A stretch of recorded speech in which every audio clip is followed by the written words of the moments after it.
Anastasia, Onegina, and Dmitry Sinkevich engaged in a risky intimate activity that resulted in Dmitry's death. It is unclear what specifically happened during the game, but it appears that it involved some dark form of ritual.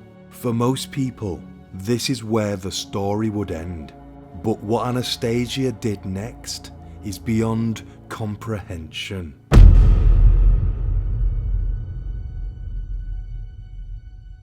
Before we start, if you find this video fascinating, then at the end, please drop it a like and let me know what you thought about the case.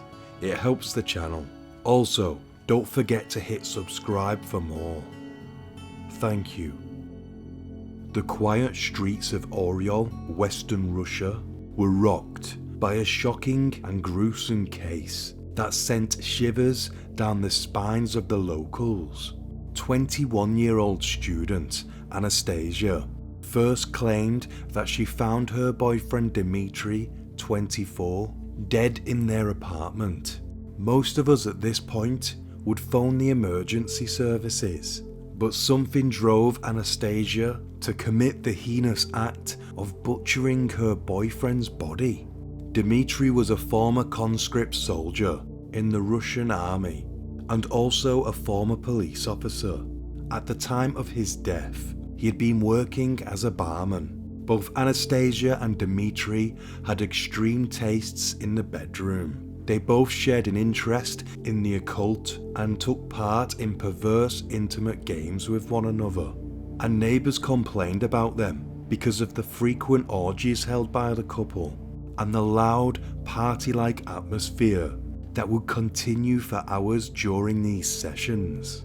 As the investigation delves deeper into this murky world, a chilling and macabre picture is emerging, revealing the horror that took place within the walls of the couple's apartment.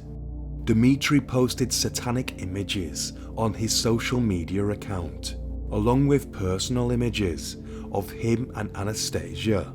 His final post was of the pair of them walking the dog at 7:50 AM. It's hard to believe, but later the same day, Dmitry would be dead and dismembered by the hands of his love.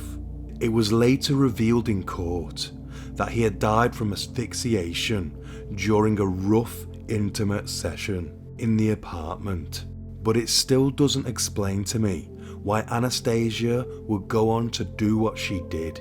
Looking further into her background, her father is a police officer, and she was previously married to a man who died in suspicious circumstances shortly after their wedding. After his death, she was sentenced to a psychiatric hospital for a year and a half, but was then released. Anastasia initially claimed to have accidentally strangled Dmitry during their intimate session, leading her to dismember his body in an attempt to avoid the blame for his death. However, her story has since changed, and now she claims to have no memory of the killing or dismemberment. These conflicting reports have added further confusion to an already shocking case. Revealed through chilling police evidence, Dmitry's corpse was found to have been crudely butchered with a kitchen knife to resemble the satanic idol Baphomet, a gruesome and macabre act that defies understanding. She beheaded him, cut off his genitals and cheeks, severed his limbs, removed several fingers and toes, and then gutted him. Some pieces she threw into the bins outside, others she stored in the freezer, and yet more were hung on hooks around the apartment like a butcher's shop. The body was drained of blood, dismembered and mutilated in a way that suggests a ritualistic killing. She began by chopping off his lips with the knife. Anastasia is said to have stored Dmitry's head, hands and feet in the fridge. Lawyer Yulia Minazova said fingers were cut off that Baphomet usually folds inwards in images, and he has cloven hooves, which seems similar to the severed toes on Dmitry's feet. Many sources describe Baphomet with blonde curly hair. Dmitry had the same. Dmitry's body had also been subjected to multiple spindle-shaped punctures on his shoulders. It is believed this was done to attach wings to his body, as Baphomet is often portrayed.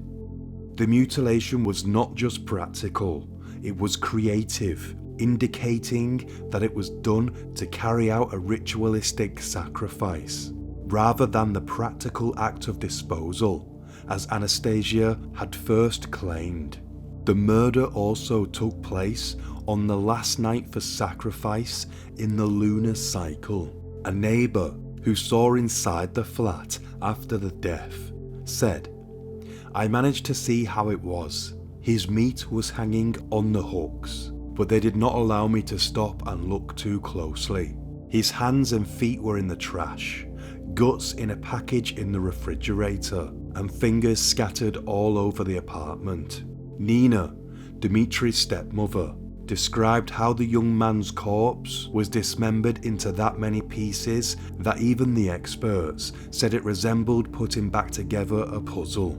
She said, "They found everything except his liver. She had drained his blood. I only recognized him by his curls." Even the funeral was a departure from tradition, as the coffin lid had to remain closed, concealing the horror of the dismembered body from view. Nina revealed a disturbing truth about her stepson's descent into Satanism and obsession with the occult. The police were almost certain that his death was the result of a ritualistic murder, and her description of the state of his body only served to confirm their suspicions.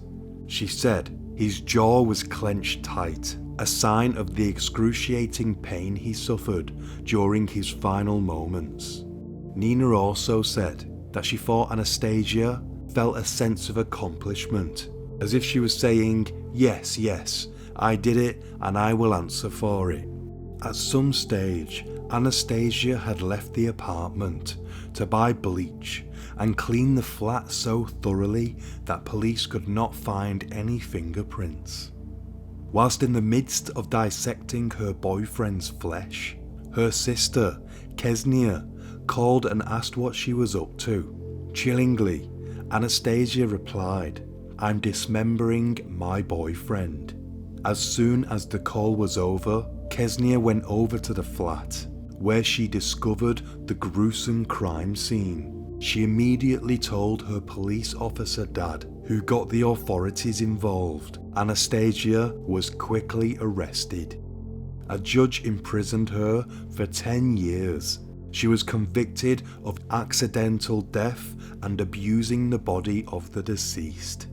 There are no other police suspects, even though Dmitry's family have questioned whether others were present when the body was dismembered, suggesting it was unlikely Anastasia did this alone. Dmitry's father, Igor, said that his son had told him that Anastasia's father was a businessman who could get him a good job. "I told him, be careful with those businessmen, Dima, so that they don't tear your head off. I didn't think this is literally what would happen." A message on Anastasia's social media was dedicated to Dmitry and still says, "I want 3 things in this world: see you, hug you, kiss you." The chilling reality is that even with the benefit of hindsight, tragedies can still occur. The woman's past and her interest in the occult may have been overlooked, but the consequences of her actions were all too real. Additionally, it's important that the couple's interest in the occult and fascination with Satanism may have been seen as a harmless or passing phase, rather than a cause for alarm. Perhaps it's the ease with which we can ignore the warning signs that makes it all the more unsettling. In the end, it's difficult to say whether anything could have been done to prevent this tragedy. Thank you for watching. Until next time, stay sane.